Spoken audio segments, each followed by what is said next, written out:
ग्रिफिथपुर नाम का एक गांव था जहां पर अंबिका नाम की एक बुजुर्ग औरत रहा करती थी। उसका एक बेटा भी था जो शहर में इंजीनियर था। हर साल 1 महीने के लिए वो अपनी माँ के साथ रहने आया करता था। एक बार ग्रिफिथपुर में प्रधान ने गांव वालों को इकट्ठा किया और उनसे कहने लगा, कस्बे वालों, ध्यान से सुनो। सरकार ने एक मुकाबला का आयोजन किया है जहाँ पर हर कस्बे से कुछ लोग आएंगे। कैसा मुकाबला और किस चीज का मुकाबला? साइकिल का मुकाबला होगा और जो भी ये मुकाबला जीतेगा उसे 5 लाख रुपयों का इनाम मिलेगा। क्या सच में? अगर ऐसा है तो मैं भी इसमें हिस्सा लूंगा। नहीं ले पाओगे बच्चे, क्योंकि ये मुकाबला बुजुर्ग औरतों के लिए ही है। एक मुकाबला पहले कस्बे में मुनक्किद की जाएगी, जिसमें पहले और दूसरे जगह पे जो आएगा वो आगे दूसरे कस्बे वालों के साथ 5 लाख रुपयों के लिए मुकाबला में हिस्सा लेगा। साइकिल चलाने का मुकाबला गांव में होने वाला था और गांव में अंबिका का बेटा अथर्व अपनी माँ से मिलने आता है। अम्मी, मैं आ गया। अरे मेरा बेटा शहर से आ गया। कैसा है तू? थोड़ा कमजोर लग रहा है। वहाँ खाना वगैरह ठीक से नहीं मिलता क्या? नहीं अम्मी, मैं अच्छे से खाना वगैरह खा रहा हूँ। बस मैंने जिम जाना शुरू कर दिया है, इसलिए थोड़ा पतला लग रहा हूँ।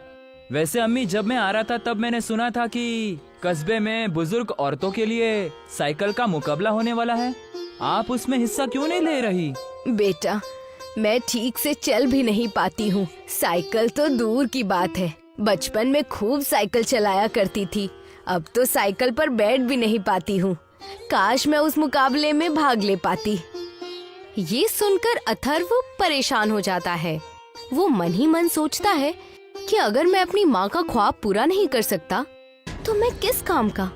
अथर्व अपनी माँ से कहता है, अम्मी, आप बेफिक्र रहिए। मैं तब तक चैन से नहीं बैठूंगा जब तक मैं आपके लिए साइकिल ना बना लूं। अथर्व अपने घर के आंगन में साइकिल बनाना शुरू कर देता है। अंबिका गांव में होने वाले साइकिल रेस मुकाबले में नाम लिखाने प्रधान के दफ्तर में पहुंचती है, जहां पर प्रधान और उसकी बीवी चमेली बैठी हुई थी। चमेली अंबिका को देखकर कहती है, आओ अंबिका आओ, यहाँ कैसे आना हुआ? कोई काम आ गया क्या? दरअसल मैं भी गांव में होने वाले मुकाबले में नाम लिखवाना चाहती हूँ। ठीक है, मैं तुम्हारा भी नाम लिख देता हूँ। मगर तुम जानती हो ना कि ये धीरे चलने का रेस नहीं है, बल्कि साइकिल रेस है। अंबिका अपना नाम लिखवाकर वहाँ से चली जाती है और दूसरी ओर अथर्व लकड़ी की साइकिल बना देता है और माँ अंबिका के पास ले जाता है। अम्मी, मैंने साइकिल बनाकर तैयार कर दी है, इस पर एक बार बैठकर देखिए। हाँ बेटा। अंबिका साइकिल पर बैठ तो जाती है, मगर साइकिल को आगे नहीं चला पाती। उसके पैर में जोर से दर्द होना शुरू हो जाता है। वो साइकिल से नीचे उतर जाती है और अथर्व से कहती है, बेटा, अब मेरी उम्र हो गई है, मुझसे साइकिल नहीं चल पाएगी। मैं जाकर अपना नाम मुकाबले से हटवा दूंगी। तुम्हारा बहुत बहुत शुक्रिया, मगर कई बार जो ख्वाब हम देखते हैं उनका सच होना जरूरी नहीं है। ये सुनकर अथर्व मायूस हो जाता है और साइकिल को लेकर नदी के पास चला जाता है।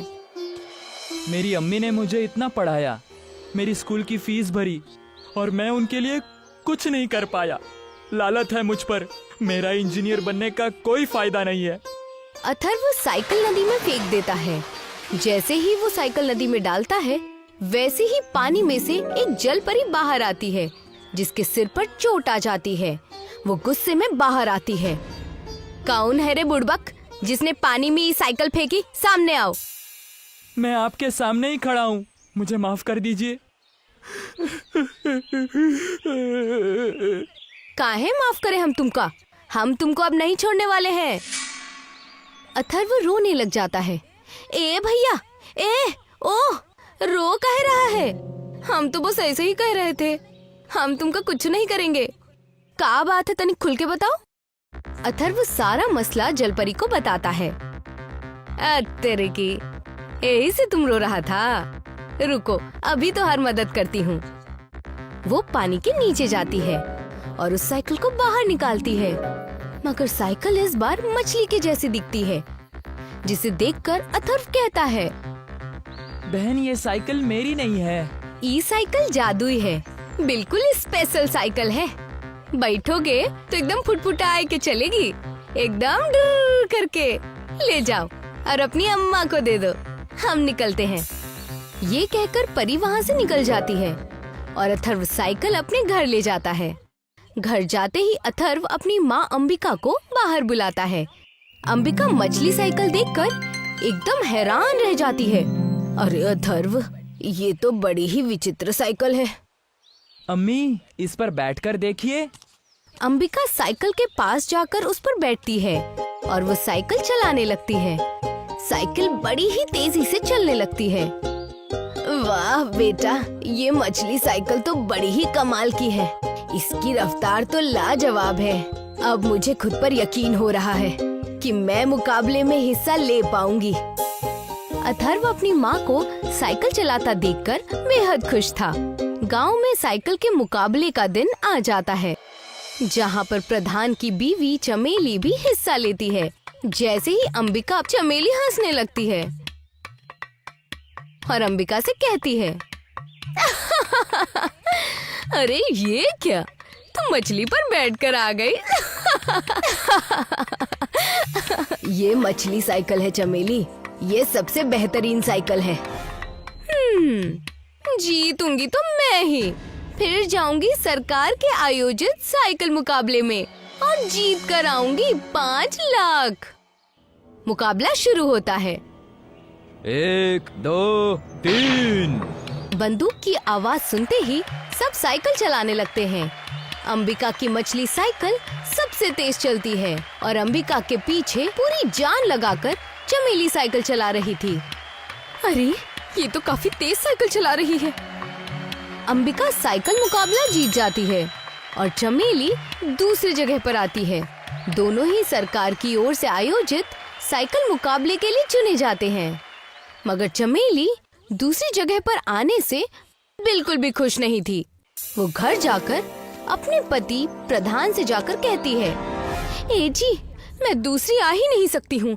कुछ तो बात है अंबिका की मछली साइकिल में, जो वो इतनी तेजी से चल रही थी। मैंने तो उड़ती उड़ती खबर भी सुनी है कि उसका बेटा जो शहर से आया है, वो अपनी बुजुर्ग अम्मी के लिए साइकिल बना रहा था, लेकिन किसी जलपरी ने उसे वो मछली साइकिल दी है।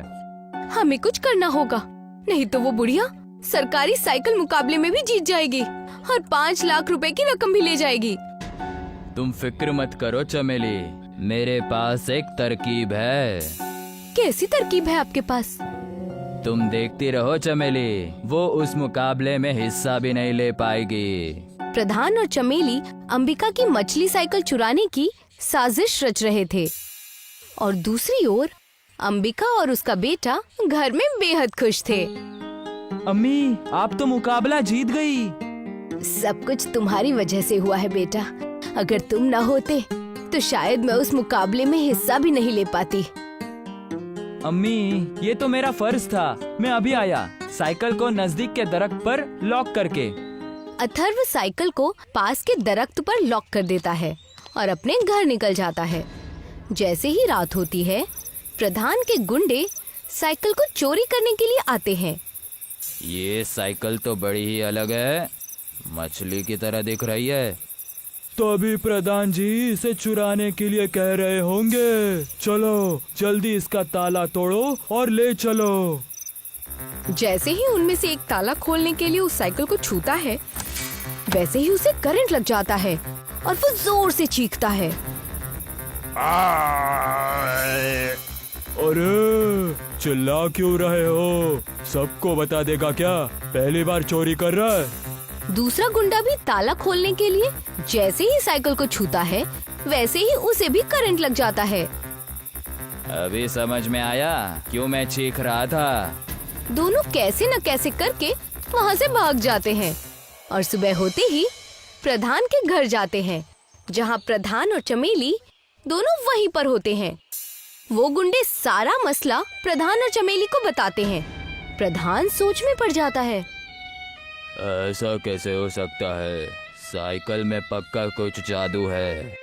साइकिल को छू नहीं सकते, मगर उस दरख्त को जला तो सकते हैं ना। वाह चमेली वाह, तुम्हारा तो जवाब ही नहीं। जैसे ही रात होती है, प्रधान और चमेली अंबिका के घर के बाहर आते हैं और देखते हैं कि वो मछली साइकिल उस दरख्त से लगी हुई थी। प्रधान अपने हाथ में तेल और उसकी बीवी के हाथ में मशाल लेकर आए थे। पति देव, इस दरख्त पर तेल डाल दो। अभी डालता हूँ। प्रधान उस दरख्त पर तेल डाल देता है। ना रहेगी बांस और ना बजेगी बांसुरी।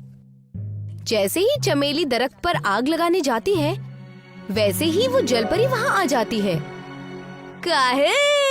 नहीं नहीं नहीं नहीं, काहे ही हरकत कर रही हो बहनी? कोनो लाज शरम है कि ना तुम में? प्रधान, तुमको बड़ी चुलबुलाहट हो रही है का? अभी निकालते हैं हम तुम्हारी चुलबुलाहट। रुको। अरे जलपरी जी, आप यहाँ पर? हमें माफ कर दीजिए, हमें वो सरकार की साइकिल मुकाबला जीतना था, लेकिन ये साइकिल बहुत तेज चलती है, इसलिए हमने ये हरकत की। जलपरी एक मंत्र पढ़ती है और प्रधान और चमेली दोनों ही मछली में तब्दील हो जाते हैं। जलपरी दोनों मछलियों को अपने साथ ले जाती है। कुछ दिनों बाद सरकार के द्वारा आयोजित साइकिल मुकाबला होता है और मुकाबले में अंबिका जीत जाती है और 5 लाख रुपए से वो गांव वालों की मदद करती है और गांव वाले उसे प्रधान बना देते हैं। बहुत वक्त पहले की बात है। भारत के एक दूर दराज इलाके में था एक बहुत बड़ा रेगिस्तान, नारपुर। वैसे तो इस इलाके में कुछ खास नहीं था, न वहाँ हरियाली थी और ना ही नमी और ना ही उम्मीद। लोग सूखे कुएं और तपते सूरज के साए में जिंदगी बिता रहे थे। हे भगवान, मैं तो इस गर्मी से तंग आ चुका हूँ। पता नहीं ये गर्मी कब खत्म होगी और हमारे इस रेगिस्तान में भी बारिश की बौछार होगी। अरे छोड़ो, ऐसा कुछ नहीं होने वाला। इस कस्बे में ना हरियाली आएगी ना पानी। इतने महीने साल बीत गए, कस्बे के पड़े हुए कुएं का पानी तुमने बढ़ते हुए कभी देखा है? नहीं किशन जी, उस कुएं का पानी भी अब खत्म हो जाएगा। पता नहीं अब आगे हमारे नसीब में क्या लिखा है। अरे क्या लिखा होगा? तड़प तड़प कर मरना, यही लिखा है। और तुम भी उस कुएं से उम्मीद रख रहे हो? उस कुएं का पानी भी कहाँ हमें बचा रहा है? अरे उस पानी से भी हमें कुछ खास नहीं मिलता। एक तो उस पानी का खारा है, ना खाने में जायका आ पाता है, ना जिस्म ठीक रहता है। अरे वो खारा पानी पी पी कर तो मैं सालों से बीमार हूँ। आपकी बात तो ठीक है किशन जी, लेकिन गले की प्यास बुझाने के लिए हमारे पास पानी के नाम पर कुछ तो था ना। लेकिन अब उस कुएं का पानी भी खत्म हो गया तो अब हम क्या करेंगे? सब के सब मर जाएंगे। नहीं नहीं, मैं मरना नहीं चाहता, ना ही अपने 2 बच्चों को ऐसे मरता हुआ देख सकता हूँ। अच्छा, तो अब तुम क्या कर लोगे? आसमान से बारिश बरसाओगे? जानते हो ना, हमारे इस कस्बे को बद्दुआ मिली है कि हम सब पानी के लिए तड़पेंगे, मरेंगे पानी के अलावा। किशन जी देखिए, मैं कुछ नहीं भूला, लेकिन इस मुश्किल हालात में आप अगर कुछ बोलकर किसी को हिम्मत नहीं दे सकते तो कम से कम उसकी हिम्मत तो मत तोड़िए। बेचारा रामू किशन जी की बेबाक बातें सुनकर बहुत मायूस हो गया था। उसे मन ही मन डर लग रहा था कि आने वाले दिनों में वो और उसका परिवार सब पानी के बिना तड़प तड़प कर मर जाएंगे। हे भगवान, ये सब क्या चल रहा है? मैं मानता हूँ कि हमारे पुश्तैनी से गलती हो गई है, लेकिन उसकी सजा हमें क्यों? मेरे बच्चों को क्यों? मैं आपके पाँव पड़ता हूँ, इस सब से हमें बचा लो भगवान, बचा लो। रामू डर के मारे भगवान से पूजा कर रहा था। तभी उसकी सारी बातें उसके बेटे आयान ने सुन ली और वो सोच में डूब गया कि ऐसा क्या हुआ था उसके पूर्वजों के हाथों, जिसकी वजह से आज भी नई पीढ़ियां उसकी सजा भुगत रही हैं। आयान के मन में कई सवाल उठ रहे थे जिनके जवाब वो जानना चाहता था और इसके बारे में उसने अपने दादी से बात की। दादी? अरे आयान बेटा। अरे रे दादी, आराम से। मैं ठीक हूँ, तुम आओ, अंदर आओ, बताओ क्या बात करने आए हो तुम अपनी होशियार दादी से? दादी, मैंने अब्बू को भगवान से बात करते हुए सुना। वो काफी डरे हुए थे। कह रहे थे कि पुश्तैनी की गलती की सजा हमें मिल रही है। मुझे कुछ समझ में नहीं आ रहा। क्या आप मुझे बता सकती हैं कि क्या हुआ था, ताकि मैं इसका हल ढूंढ सकूं? आयान की बात सुनकर दादी एकदम संजीदा हो गई और एक लंबी सांस भरते हुए उन्होंने आयान को सारी बातें बताई। बहुत सालों पहले की बात है बेटा।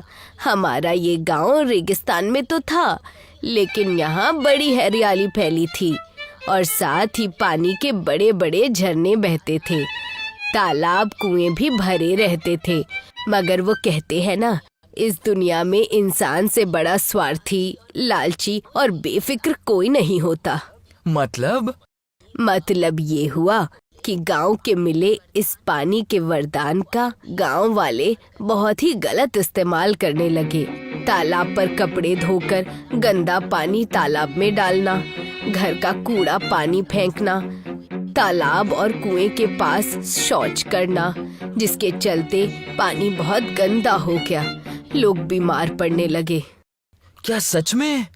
हाँ, तब इन गांव वालों ने अपनी गलती सुधारने की बजाय भगवान के पास न जाने कितनी मन्नतें मांगी, यज्ञ किए कि ये सब ठीक करो, लेकिन ऐसा नहीं हुआ। एक दिन बड़े यज्ञ के दौरान एक जल परी आई और उसने एक आकाशवाणी की। तुम लोगों को जरा भी शर्म नहीं आती? गलती करते हो लेकिन सुधारने का नाम नहीं लेते। यूं भगवान के पीछे हाथ जोड़कर गिड़गिड़ाने से कुछ नहीं बदलेगा। तुम सब नहीं सुधरने वाले, इसीलिए मैं श्राप देती हूँ तुम सबको कि ये पूरा गांव पानी के लिए तड़प तड़प कर मर जाएगा। और इस तरह हम इस श्राप में फंस गए। तो फिर दादी, अगर ये श्राप है तो इससे आजादी पाने का भी कोई रास्ता होगा ना? हो सकता है बेटा, लेकिन इन गांव वालों से वो भी नहीं होता। इन्हें बस रोना आता है और कुछ नहीं। दादी की बातें सुनकर आयान थोड़ा मायूस हुआ, लेकिन उसने फैसला किया कि वो पूरे गांव को इस श्राप से आजाद करके रहेगा।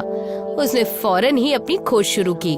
उसने श्राप से आजादी के लिए बड़ी बड़ी किताबें बाजार से खरीदी और उन्हें पढ़ा, लेकिन उसे कुछ समझ नहीं आया। गांव वालों से बातचीत की, मगर हर कोई उसकी मदद करने की बजाय भगवान भरोसे बैठा रहा। आखिरकार आयान थक गया। दादी ने ठीक कहा था, इन कस्बे वालों को सिर्फ रोना आता है, किसी को भी हालात बदलने की फिक्र ही नहीं है। हाँ।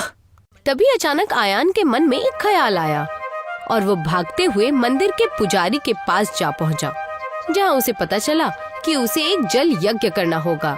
जल परी को खुश करना होगा, उसका यकीन जीतना होगा, तभी वो इस गांव में फिर से पानी ला पाएगा और हरा भरा बना पाएगा। मुझे जल परी से बात करनी है, उसका विश्वास जीतना है, तभी इस गांव को बद्दुआ से मुक्ति मिलेगी और मैं ये करके रहूंगा।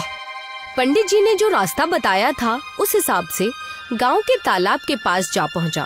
सारे गांव वाले आयान के पीछे शांति से बैठे थे।